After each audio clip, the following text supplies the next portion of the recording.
Hello, welcome back to the HLS Crypto channel. My name is Dan. I am absolutely exhausted.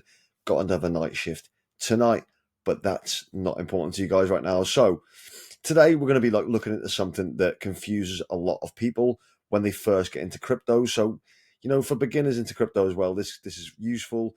And, for crypto enthusiasts in general, there is a difference, right, between coins and tokens. Now, don't worry if you've been using these terms interchangeably, like I have too, 100%. It depends how I'm feeling, whether I say coin or token, but there is a difference.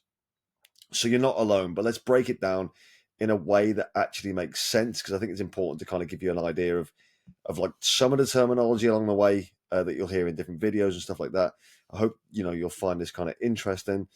So a super simple way to think about this is that coins are like a native language of a blockchain. Okay. So, whilst tokens are like different apps running on your phone, just like how your phone has an operating system, this may be like Android, it may be your iPhone. So, just like how that has an operating system but can run 1,000 different apps, a blockchain has its native coin but can host many different tokens. So, for example, if you've got your phone, you've got an Apple phone, for instance, an iPhone, and you want to go on YouTube, that's an app. If you want to go on to Tinder, if that's your thing, that's an app. If you want to go and look at X, that again is an app within your coin, essentially. They're your tokens, the apps are your tokens, but your operating system is your coin, right? So I'll give you some examples from like where we are now in the crypto world. Think of these as like the heavy hitters. They've got their own blockchains, right? So you've got Bitcoin. Now, Bitcoin is still a king of crypto. It's it's processing over a million transactions daily, massive. At the minute, it's down at 95.8k, so nearly $96,000, and we'll continue to lead the bull run until we start getting ETH piling up, and then we'll obviously have alt season, which will come, and again we'll talk about that in future videos. Then you've got Ethereum. Obviously, Ethereum's doing really well today. It's starting to like sort of take a bit of shape. It's starting to do a bit of a push, which we want. That's currently at $2,761, and Ethereum is powering the future of Web3 with a robust smart contract capabilities. Then you've got like Solana. Solana is down slightly today, but obviously that will still make a move. It'll come back. Solana was trading down at $8, not massively long ago in terms of time. It's known for its lightning fast transactions and growing DeFi ecosystems. And then you've got AVAX as well, which is often slept upon. Avalanche, which is AVAX, it's leading the charge in institutional blockchain adoption. I'm really, I don't really talk about AVAX a lot, but I'm quite bullish on it. I think it'll do really well. Also, Trader Joe is a really good DEX almost if you want to use Avalanche. I think it's one of these projects, but these are your coins essentially, right? So tokens, like they're slightly different. They're more like an innovation layer, and this is where things get kind of interesting because, particularly in 2025, because things are changing all the time. Tokens are like the apps of the crypto world, and they're built on top of these blockchains. So I'll give you some kind of examples of this. So you've got like DeFi tokens, such as like Uniswap, which is at $9.91 now. Uniswap will do really, really well. Uniswap is still the largest decentralized exchange token, and it obviously has a lot of cross-chain capabilities. And its all-time high was 44, nearly $45 back in the previous bull run, and I think it'll definitely surpass that. So I think Uniswap is definitely one to keep an eye on right now, particularly its prices. It's just under $10 at the minute. You've also got Aave. So then you've got things like Aave as well, which is like the leading lending protocol token, like introducing like real world asset lending, things like that. And another one that I think will do really, really well, but obviously people be tended to put off by the price, particularly beginners, like $267 per token seems like obviously a lot, but it has massive potential. It reached $661 back in the last bull run. It's about 60% down from that now, and it's definitely got a chance to do really, really well. And Chainlink, often slept upon. It is quite high in market cap. Like a lot of people kind of sleep on Chainlink, and I get that from a point of view where it's like, it's been around and people are like, it's got a massively high market cap, things like that. But currently at $19.17, I think Chainlink's going to be a play. Chainlink is like an essential Oracle token connecting blockchain with real world data. And if you actually have a look, it reached 52.70 back again in the 2021 bull run. And I think it can do something very, very similar this time round and probably surpass that. But again, this is not financial advice. This is just my opinion and based on, the differential between what a coin is and what a token is essentially. And then you can look at things like NFTs, gaming tokens, things like that. So if we look, for instance, at Axie Infinity, now Axie Infinity was huge in the last bull run.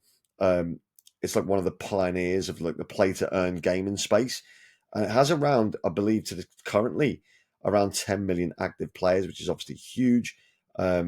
And yeah, last bull run $164.90, which is 97.3% down. From there, do I think it'll reach those heights again? Probably not. Probably not. But do I think it'll have a good run? Yeah, absolutely. I think it will. Then you've got things like the metaverse. The metaverse was huge back in 2021. It went alongside the gaming projects. You have obviously decentralized Mana. The metaverse token that's basically partnered with loads of major brands for virtual experiences and things like that. And it did really well in the past bull run. Again, people are put off maybe sometimes by the higher market caps, but it's 94.2% down. It nearly touched $6 back in 2021, around about the blow off tops time. And that's kind of like we're now in 2025, we're looking at maybe getting these gains now and trying to sell them for that. Will that again reach all-time high? We just don't know. It's all about narrative, and will them narratives come back? And then OpenSea token, which hasn't launched yet, as far as I'm aware, but the new token from the largest digital NFT marketplace, which revolutionized things like digital art and trading. Now, we'll touch on OpenSea because there was a really good article about this here.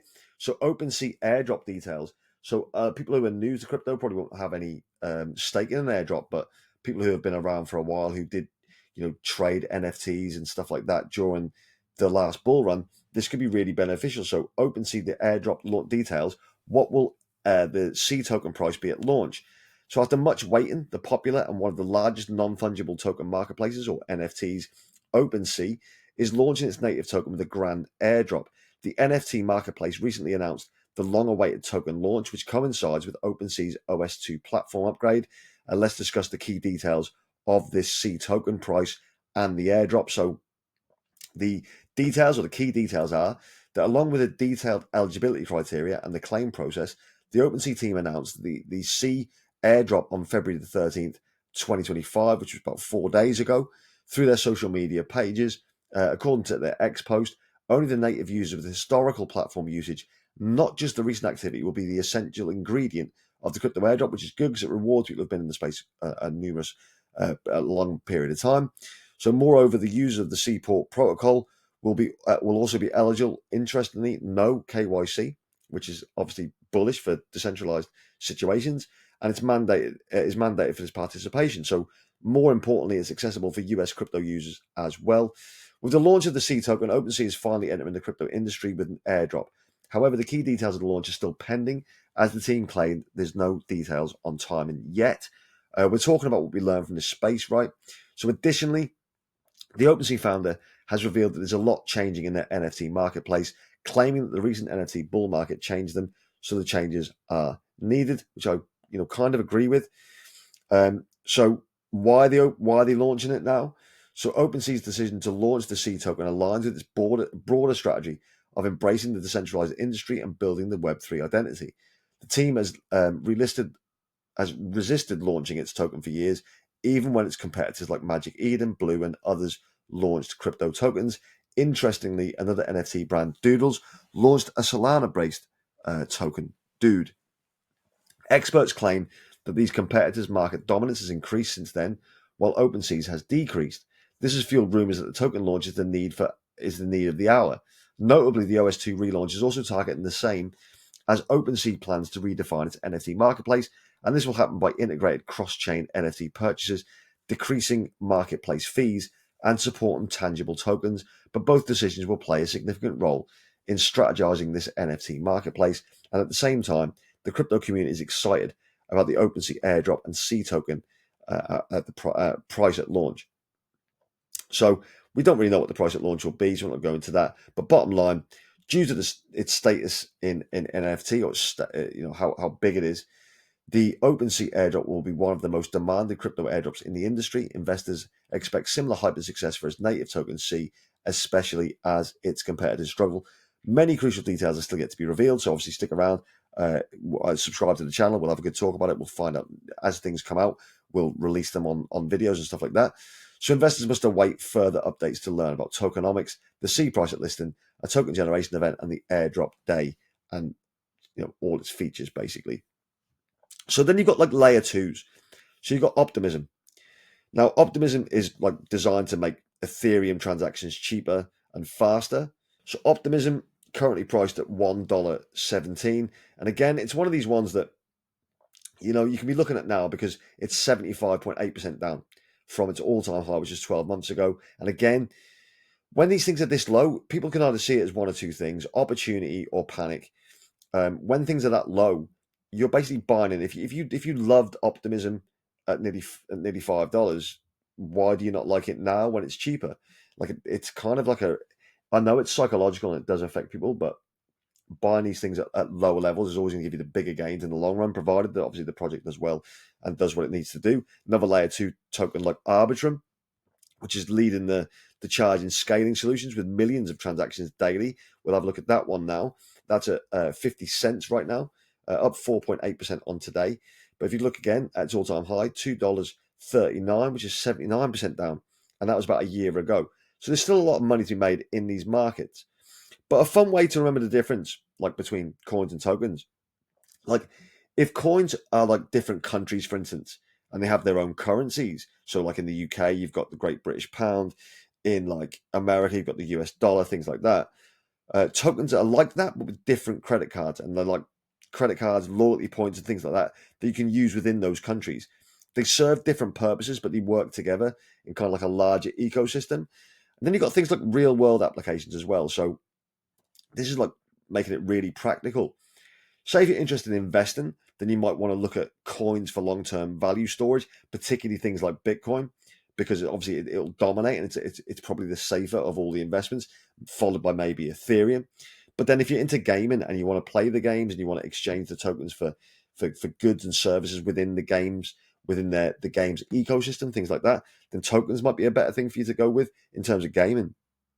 But then things like memes as well, things like that support specific projects. The tokens let you be part of these kind of communities, and holding it is almost like a badge of honor. So there's different ways of kind of looking into it. But the really good thing about 2025 and how we're seeing these things sort of take shape is that we're seeing tokens represent real world assets, like for the proper, like real first time it's really starting to emerge. There's even a token for a fractional ownership of vintage cars, which I found quite interesting.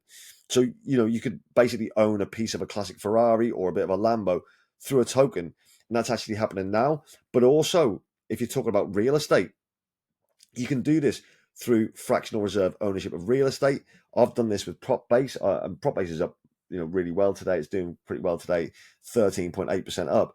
But I got a share in Wyndham Gardens in I think it was Thailand, and it's basically buying. They'll buy the real estate and they'll tokenize it, and you'll basically pick up parts of that, and you can buy as many shares almost within that, as many tokens within that development. It can be real estate, it can be commercial developments, all that kind of stuff. And I think it's interesting. So that's what you can do. You can own a bit of a Ferrari, a bit of a resort, even, these different types of things. So it's interesting that you can now do that. But just kind of remember that coins have their own blockchains. To kind of sum it up a little bit, tokens live on those blockchains. Both have value, but they have very different use cases. So it's always important to kind of research before you invest in either. You kind of have to know a little bit about the differential between the two. But whether you're team coin or team token, like it's some kind of battle, it really isn't. You may be into both, which most of us probably are. Understanding the differences between those may help you navigate the crypto world slightly better. And that's kind of like how we're trying to do things. Basically, giving you my experiences and on my journey. But the most important part, and probably the most exciting part, is that we're still really early in this journey. crypto as an asset class is still very, very young, and new use cases are emerging like every single day. So it's important to kind of look at that when you're seeing red days and think, well, what do I do? What do I invest into? Tokens or coins, both sides can give you really good returns. It's just down to you how you position that. But I hope you enjoyed this video. I hope you found it useful. If you're new to crypto, I hope that it may have helped in some way. If you're not new to crypto, I hope it still gave you a little bit of an insight, because I always like to try and speak about what we're doing and what our journey is and things like that along the way. Smash the like button if you did find it informative. Hit me down below with all the comments of the coins and the tokens that you're most interested in over the next 6, 9, 12 months. Subscribe if you can. We're aiming to try and hit that 10,000 subscribers as quickly as humanly possible. I've got to go on a night shift. So I will say to you, wherever you are in the world, whatever you're doing, have an amazing day and have an amazing evening. And as always, I'll speak to you tomorrow. Take care. Goodbye.